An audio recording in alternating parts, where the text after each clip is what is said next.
किसी ने क्या खूब कहा है कि मोहब्बतों में दिखावे की दोस्ती ना मिला, मोहब्बतों में दिखावे की दोस्ती ना मिला, अगर गले नहीं मिलता तो हाथ भी ना मिला। दोस्तों, आखिर दानवीर कर्ण ने अभिमन्यु को जल दान क्यों नहीं किया? महाभारत युद्ध समाप्त हो चुका था। महाभारत में विजय के उपरांत पांडवों के ज्येष्ठ भ्राता युधिष्ठिर का राज्याभिषेक कर भगवान श्री कृष्ण द्वारकापुरी में वापस लौट गए। एक दिन कृष्ण अपने महल में विश्राम कर रहे थे, तभी उनके पास बलराम जी आए और वे कृष्ण से बोले, कन्हैया, मेरे मन में एक प्रश्न बार बार आ रहा है, अब तुम ही उसका समाधान कर सकते हो। भगवान कृष्ण बोले, बताइए क्या पूछना है? तभी बलराम कहते हैं, महाभारत के इस विनाशकारी युद्ध में न जाने कितने अनगिनत योद्धा वीर गति को प्राप्त हो गए, न जाने कितनी स्त्रियां विधवा हो गई और न जाने कितने घर उजड़ गए। यह सब सोचकर मेरा मन व्याकुल हो रहा है और मेरे मन को न जाने कितने सवालों ने घेर रखा है। कान्हा, मुझे बताओ, महाभारत युद्ध में जो कुछ हुआ क्या सब ठीक था?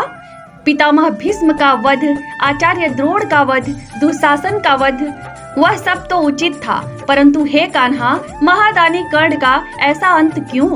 वह एक श्रेष्ठ मित्र, महादानी, महापराक्रमी योद्धा और महान दानेश्वर था। उसने स्वयं ही माता कुंती को केवल अर्जुन के सिवा किसी अन्य पांडव को नहीं मारने का वचन दिया था। जिसने अपने कवच और कुंडल ब्राह्मण वेश में आए देवराज इंद्र को दान में दे दिए थे। ऐसे महान दानवीर ने अपने किस कर्म का फल भोगा?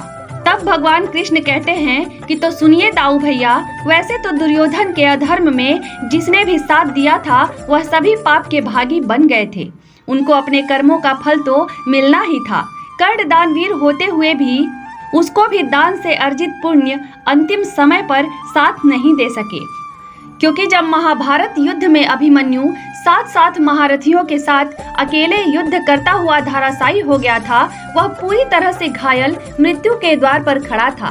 तब उसने युद्ध भूमि में अपने समीप खड़े अंगराज कर्ण से अपनी प्यास बुझाने के लिए कहा। जल के लिए याचना वह इस विश्वास से की थी कि भले ही वह शत्रु पक्ष का है, महादानेश्वर होने के कारण वह कर्ण उसकी प्यास शांत करने के लिए जल अवश्य देगा। परंतु दाऊ भैया, उसके पास जल होते हुए भी उसने जल इसलिए नहीं दिया था कि उसका प्रिय मित्र दुर्योधन नाराज हो जाएगा, और उसने उस जल को अभिमन्यु के आगे रणभूमि में बहा दिया और वो महादानी कर्ण जल का दान नहीं कर पाया। उसने मृत्यु के द्वार पर खड़े याचक की अवहेलना की थी और युद्ध भूमि में उस बालक अभिमन्यु को अपने सूखे कंठ में प्राण त्यागने पड़े। हे दाऊ भैया, स्वयं के पास जल होते हुए भी मृत्यु के द्वार पर खड़े हुए को जल नहीं दिया। कर्ण के एकमात्र पाप ने संपूर्ण जीवन में अर्जित पुण्य को नष्ट कर दिया। और बड़े भैया, काल की गति को देखिए, उसी जल के स्रोत से उत्पन्न कीचड़ में कर्ण के रथ का पहिया कीचड़ में धंस जाता है और उस महारथी और महादानी और महापराक्रमी के मृत्यु का कारण बन जाता है। यही तो कर्म का फल है दाऊ भैया, इसे मैं स्वयं भी नहीं रोक सकता। किसी के साथ अन्याय का एक भी पल आपके जीवन का संपूर्णता, परामीणता और शून्य करने को पर्याप्त है।